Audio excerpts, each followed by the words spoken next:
after a week on the road in the Ram Promaster, I've been camping at Grand Teton National Park.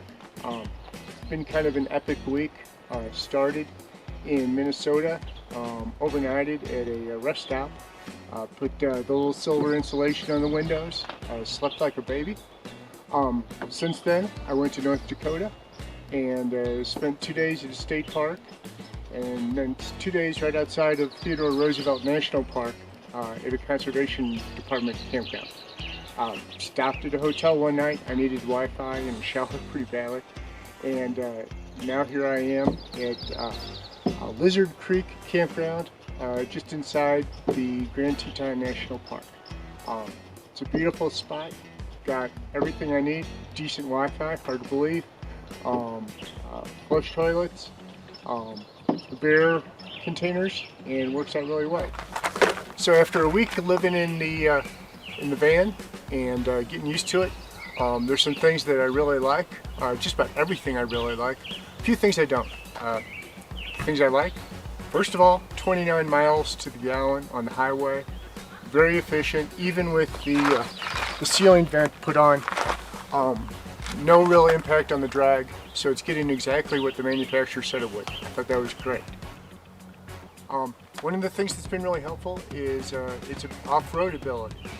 It's certainly not advertised for that, and I wouldn't go too far with it, but I've taken it on some roads that were really pretty marginal, and it's performed really well with traction, with the ability to have enough clearance to get through some areas with deep ruts in the road. I don't want to do that all the time. If I did, I'd probably try to lift it a little bit and get some better tires. But for the time being, for getting on gravel roads and getting out pretty far into the woods, it's been really effective. One of the things that I've gotten a lot of compliments on with it is, first of all, the appearance. Second, how smart it seems to be as far as just the right fit for exactly what I'm doing, which is pretty well dirtbagging. Some of the things that I've done just to personalize it, first of all, it's got the cages, the metal cage, which is wonderful for sticking magnets, bungee cords, for using as just a cargo container. It's also got the openings on the side. I can hang a fly rod right here. I can hang my clothes, my vest, my DOP kit, all of that very, very handily. The floor is completely flat, so you can store, first of all, you can make a bed. Second of all, you can store your bags here. Very handy. I like that it's got back here a 12-volt outlet, and so I have an inverter here, and then also have a Jackery charging unit. That's going to charge my Dometic ceiling fan, which really I haven't had to use yet. It's cool at night, especially here last night, to get down to the mid-40s. So certainly don't need the ceiling fan.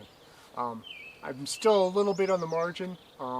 It's had some leak problems. I've only had it for a week, and it leaked pretty badly right after I got it, the first night actually. They fixed it. Still had a little bit of a leak after driving through a thunderstorm. I'm not sure if that's going to be an issue or if that was just kind of a fake occurrence. So is that to be expected? I don't know. One thing I'm thinking about is making a little bit of a seal around the Dometic, just between the roof vent and the sides, just to keep any spray from coming in. I want to make sure that that works and feel comfortable with it. At night, if there's a threat of rain, I've been putting a cover, just a trash bag with magnets, just to hold it down, just to make sure that if it does still leak, I'm not getting wet. I'd much rather do that as an intellectual experiment than wind up getting soaked and having to confront that. The heating, air conditioning works fine, does what it needs to. The sound system carries over well. The specifics of the way I've been storing things, I made sure when I made this bed that it was high enough to put these file tubs in. So I have a couple of those underneath. I have a Bike Friday, which is a bicycle that folds, has 20-inch wheels.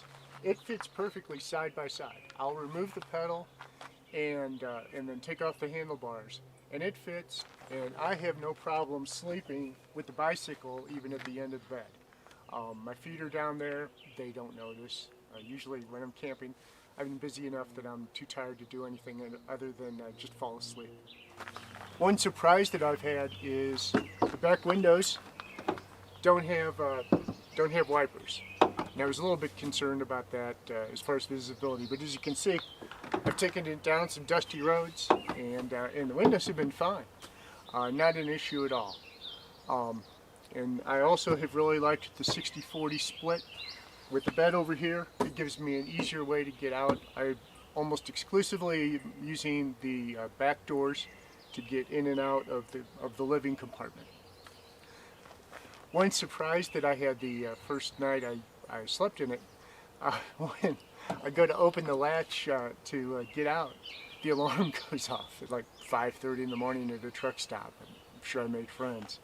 Obviously, if you have a car that's locked and somebody tries to unlock it from the inside, the alarm goes off. So I've made sure first thing before I touch the door, I remotely unlock it to take care of that. It is a nice feeling of security to be able to sit in there and lock the doors. That feels really handy. My main approach has been to take things that are valuable, have them up front where I wouldn't accidentally step on them in the middle of the night, spill something if I have a water or a beer, and don't let my camera, don't let my laptop get messed up. I do try to keep those from being visible. My typical mode on camping has been to set up the van, sleep in the van, and then use a tarp to show that the side is occupied, keep my stuff in the shade, and then be able to offload a fair amount of the things that are in the van and put them into under the tarp. Give me a little bit more room at night to wander around and to move around, and it's loaded.